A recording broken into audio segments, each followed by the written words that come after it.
예, 7월 임시국회가 자유한국당과 바른미래당의 소집 요구로 오늘부터 시작이 됐습니다만 여야 간 대치로 인해 개회식조차 열지 못했습니다. 사실상 반쪽 국회로 진행될 가능성이 높은 상황인데요. 20대 국회가 사상 최악의 국회가 될 수도 있다는 비판의 목소리가 나오고 있는 상황인데요.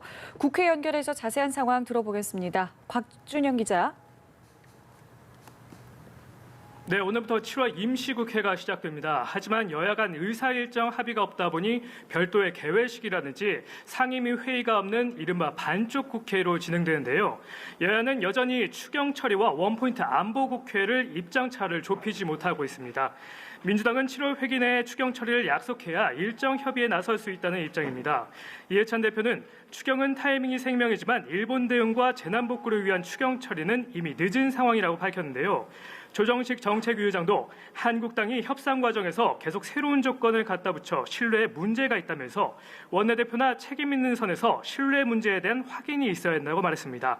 반면 한국당은 여당이 추경을 핑계로 7월 국회에 응하지 않고 있다고 비판하며 안보국회의 필요성을 다시 한번 강조했습니다. 나경원 원내대표는 추경을 제대로 심사해 통과시키자고 제안해도 거부하고 있는 것은 여당이라며 추경 핑계가 도를 넘고 있다고 밝혔는데요.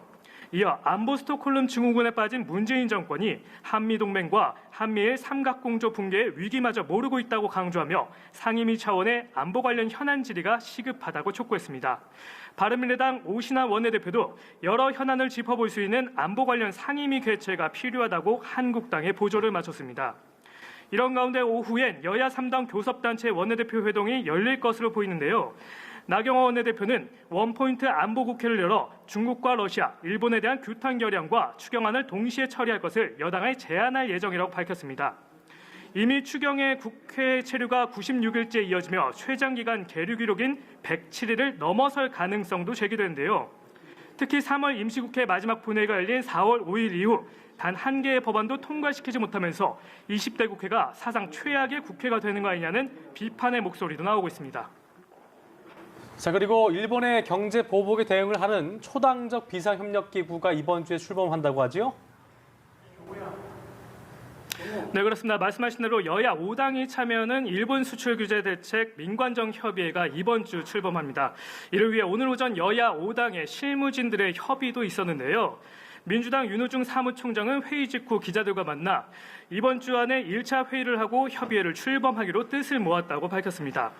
한편 오늘도 국회에선 일본의 경제보복과 관련한 주문이 이어졌습니다. 민주당 이해찬 대표는 지난주 현장 최고위원 회의를 언급하며 일본 수출 규제를 우리가 능히 이겨낼 수 있다는 느낌을 받았다면서 이번 일을 전화위복의 기회로 삼아야 한다고 강조했는데요. 이어 오는 수요일 부품 소재 산업 발전을 위한 특위를 당에 구성해 집중 육성 대책을 마련하겠다고 밝히기도 했습니다.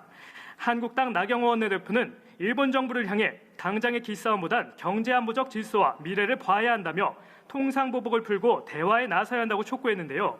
이어 일본이 한국을 화이트리스트 국가에서 제외할지를 결정하는 날이 눈앞에 다가왔다며 문 대통령과 정부가 외교적 해결에 더욱 적극 나서줄 것을 요구한다고 밝혔습니다. 지금까지 국회에서 여담TV 곽준영입니다.